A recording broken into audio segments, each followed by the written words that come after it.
देखो ये क्वेश्चन करना हम लोगों को, F x be defined on close interval -2 से 2, मतलब फंक्शन का डोमेन ये है और फंक्शन देखो ये है, इसकी वैल्यू -1 है, x -2 से 0 तक है, इसकी वैल्यू x -1 है अगर x 0 से 2 तक है। देखो यहां से भी क्लियर दिख रहा है कि फंक्शन का डोमेन -2 से 2 तक है। g(x) एक फंक्शन है जिसकी वैल्यू है f mod x plus mod of fx के बराबर, तो हमें g(x) चाहिए। g(x) आखिर क्या होगा, ठीक है। और देखो ये g(x) का आंसर है -x, x फ्रॉम -2 से 0, 0 if x फ्रॉम 0 से 1, 2 into x minus 1 if x from 1 to 2। ये देखो g(x) का आंसर है। देखो ध्यान दो बच्चों, कैसे होगा देखो ये क्वेश्चन, इसको हम लोग करें ध्यान से। देखो सबसे पहले काम करें हम f mod x निकालें। तो कैसे निकालें, जहां जहां x है वहां वहां mod x लिख दो।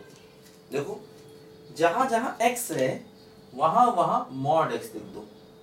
देखो mod x फ्रॉम -2 से 0, ठीक है। दूसरा केस देखो क्या है, mod x -1 if mod x between 0 to 2। ध्यान दो, है ना, f mod x चाहिए, तो जहां जहां x है वहां वहां mod x रख दो और कुछ नहीं करना, ठीक है। देखो ध्यान दो क्या हो रहा है, देखो mod x -2 और 0 के बीच में है, ये तो पॉसिबल है नहीं, mod कभी नेगेटिव तो होता नहीं, ये केस बेकार है। देखो यहां पर mod x 0 और 2 के बीच में है, तो देखो यहां से x क्या मिलेगा, देखो क्या होगा, ये वाली साइड तो ऑब्वियस है, mod x greater equal to 0, ये तो ऑब्वियस है, यहां तो x बिलोंग्स टू r हो गया। और ये क्या है बोलो, mod x lesser equal to 2, तो यहां से x क्या हो गया बोलो, -2 और 2 के बीच में। तो इन दोनों का जब हम इंटरसेक्शन लेंगे तो x क्या आएगा बोलो, -2 और 2 के बीच में आएगा। ध्यान दो, है ना। अब इसके दो पार्ट कर लो, एक बार x को नेगेटिव ले लो और एक बार x को पॉजिटिव ले लो। ध्यान दो, जब आप x को पॉजिटिव लोगे, देखो जब आप x को पॉजिटिव लोगे तो mod x की वैल्यू x हो जाएगी, हो गया x -1। और जब आप x को नेगेटिव लोगे तो mod x की वैल्यू -x हो जाएगी। ध्यान देना, है ना। देखो x आया -2 से 2, इसको जब सॉल्व किया, इस वाले को जब सॉल्व किया, इस वाले को जब सॉल्व किया, तो देखो ये वाला पार्ट, इससे x बिलोंग्स टू r, इससे x आ गया -2 से 2। याद है mod x lesser equal to के x from -k to k। अब तक तो आपको रिजल्ट याद हो गए होंगे, नहीं याद है तो तुरंत पुराने नोट्स खोलो या वीडियो देखो, उनको एक बार रिवाइज करो, ये सब चीजें याद रखो, है ना। दो अलग अलग इक्वेशन है, इनका इंटरसेक्शन लोगे तो x -2 से 2 तक आ जाएगा।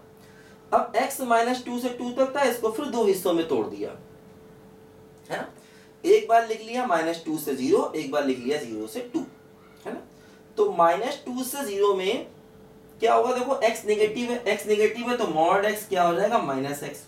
लेकिन 0 से 2 में x पॉजिटिव है तो mod x क्या हो जाएगा, x। देखो ये आ गया f ऑफ mod x की वैल्यू।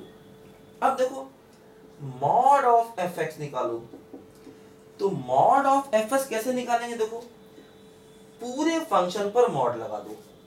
देखो ये हो गया -1 का mod x फ्रॉम -2 से 0 और पूरे फंक्शन का mod x फ्रॉम 0 to 2। ध्यान दो, है ना, पूरे जो फंक्शन है उसकी वैल्यू पर mod लगा दिया, फंक्शन की वैल्यू पर देखो mod लगा दिया। ध्यान दो, अब देखो ये क्या होगा, mod ऑफ -1 यानी 1, x फ्रॉम -2 से 0। अब देखो mod ऑफ x -1 के फिर दो केस होंगे, mod ऑफ x -1 के दो केस होंगे। अगर x 1 से बड़ा है तो होगा x -1, अगर x 1 से छोटा है तो होगा 1 -x। देखो x 0 से 2 तक जा रहा है, इसके दो हिस्से किए, एक किया 0 से 1 तक, 0 से 1 का मतलब x 1 से कम है तो ये 1 -x हो जाएगा, है ना। क्या है देखो x 1 से कम है तो 1 -x हो जाएगा। x 1 से ज्यादा है तो मॉड क्या हो जाएगा बोलो, x माइनस 1 हो जाएगा, ध्यान देना, है ना। x 1 से कम है तो मॉड की वैल्यू 1 माइनस एक्स हो जाएगी, x 1 से ज्यादा है तो क्या हो जाएगा, x माइनस 1। अब देखो ये दो रिजल्ट अपने पास है, एक ये है देखो मॉड ऑफ fx, है ना, और एक देखो ये है f मॉड x। इन दोनों को हमें सम करना है ना, इन दोनों को देखो हमें सम करना है। देखो ध्यान दो, देखो क्या हो रहा है, अब सम कैसे किया जाएगा, देखो क्या हो रहा है, देखो अगर हम दोनों को ध्यान दें, अगर हम दोनों रिजल्ट को देखो ध्यान दें, देखो क्या हो रहा है, यहां पर इन दोनों को प्लस करना है। देखो क्या हो रहा है कि -2 से 0 में, देखो ये -2 से 0 में इसकी वैल्यू ये, इसकी वैल्यू ये है। तो अगर हम x को -2 से 0 लेंगे, है ना, अगर हम x को -2 से 0 लेंगे तो क्या होगा, देखो ये f मॉड x, देखो f mod x plus mod fx चाहिए हमको, तो f मॉड x की देखो वैल्यू ये हो गई -x - 1, और मॉड ऑफ fx की देखो वैल्यू +1 हो गई, तो आंसर क्या आ गया, -x आ गया, देखो, है ना। इस वाले केस में आंसर क्या आ गया बोलो, -x आ गया, -2 से 0 में।